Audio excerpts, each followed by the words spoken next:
Na siku hizi nasikia watu wanaitana majina ya chakula kama hane. Na ninyo na maleto macio no mega no ndu icio ne irio.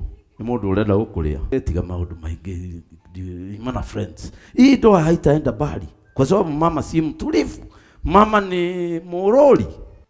Atumia mwene athaka muno iguru no thinie ni ashongi muno. Ukirora thinie ni agire. Usishindane na hii mtu. Usimuonyeshe ya kwamba ako na competition yoyote.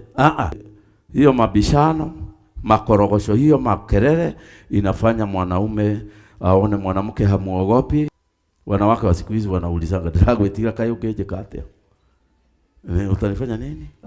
Jambo la pili wanaume wanapenda kwa wanawake. Usafi na hofu. Kumuogopa huyu mtu. Usimuonyeshe amepata competition kwa nyumba. Muoneshe ni yeye peke yake kwa nyumba, mwenye nyumba. Mutumia ndegire ni kuonia mundurume atie na mundu wa gushindana mucie. Onagio hatire mundu marashindana nake. Uria ugire niguo kurathi. Usishindane na hii mtu. Usimuonyeshe ya kwamba ako na competition yoyote. Mwambie wewe ndiye kichwa. Ongoza sisi. Hata ukitoa idea unaitoa na heshima sana. Nilikuwa na suggestion. Ukiona ni mzuri tuifuate. Na hiyo mambo ndio watu wamedharau siku hizi. Mama unamuoa, unakuta ya kwamba umeoa mwanaume mwenzako. Muna kesi mpaka saa 9. Unamwambia mama kitu anasema sifanyi, mimi nasifanyi. Lakini hiyo mabishano, makorogosho, hiyo makelele inafanya mwanaume aone mwanamke hamuogopi, hana hofu naye, na Biblia inasema ndio isimame. Lazima the lady aonyeshe mwanaume kitu kinaitwa hofu, kumuogopa. Mtu nyetika kila muthuri. Na tigwetigira ati hari undu angigwika. Wanawake wa siku hizi wanaulizanga ndagwetiga kayugeje katea. Utanifanya nini? Tunamuogopa kwa sababu Biblia inasema hivyo.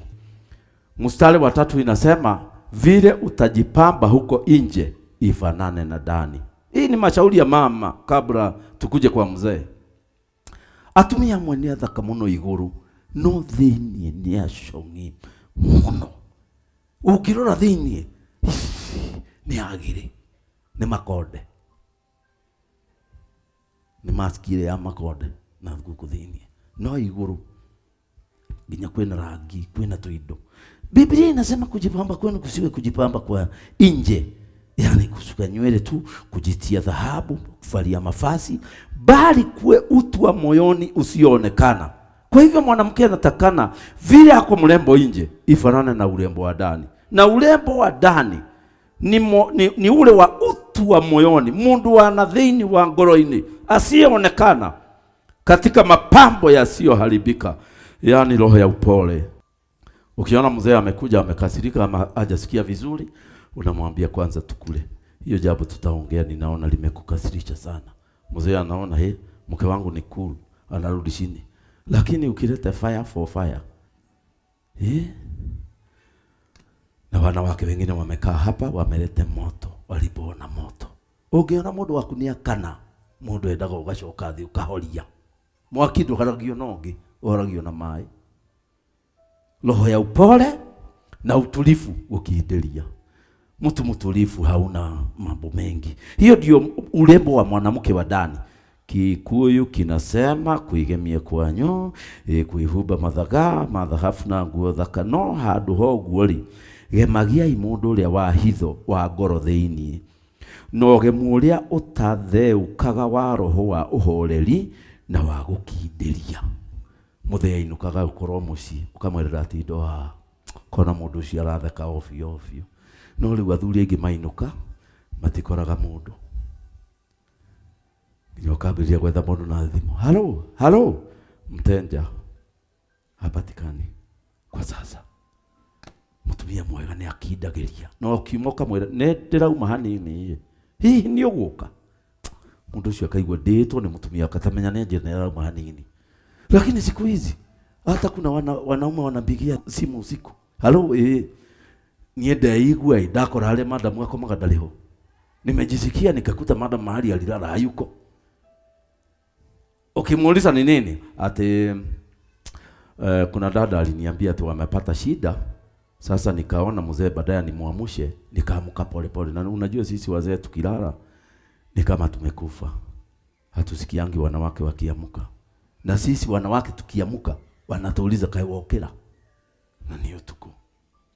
Mama anaamuka pole pole, anatoka kwa geti na anaenda. Mzee anakuta hakuna, analete kesi baya.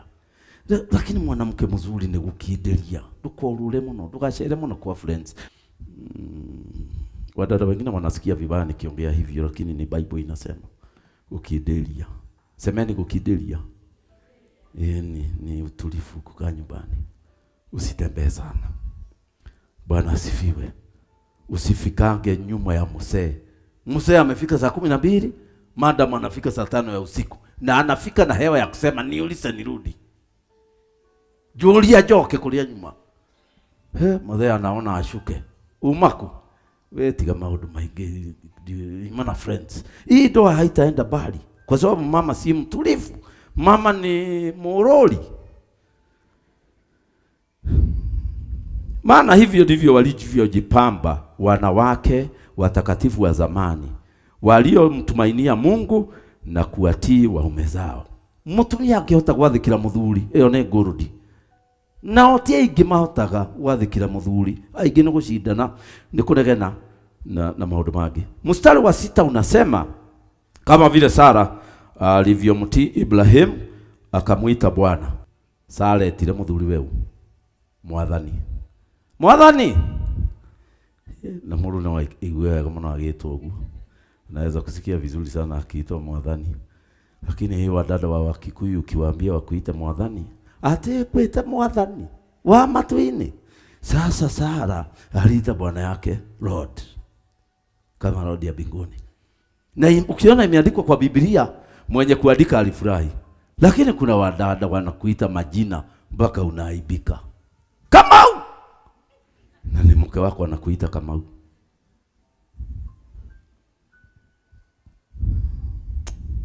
So utafute majina mazuri ya kumuita mume wako mpaka naye anasikia. Ukipata watoto unamuitanisha na watoto. Na unajua wanaume wengi hawajiwangi kama watoto ni wao, hawaoni kama wanafanana. Sasa ni wewe unamfundisha either wa kana gaka akarora. Ithu ne toi miroho tu akumenya kaka nane gaituka atiga ituru atumemenda kwa matwitania nako. Nyoka igwa wega. Na siku hizi nasikia watu wanaitana majina ya chakula kama Hane. Na ninyo na marito macio no mega no ndu icio ne irio. Ni mundu urenda gukuria. Hane, sweetie, sugar, majina ya chakula. Tafuta jina mzuri mpaka anajisikia. Nanyi ni watoto wake mfanyapo mema. Kwa hivyo wanawake wote ni watoto wa Sara wakifanya mema na wasitishwe na hofu yoyote. Sasa tukuje kwa men.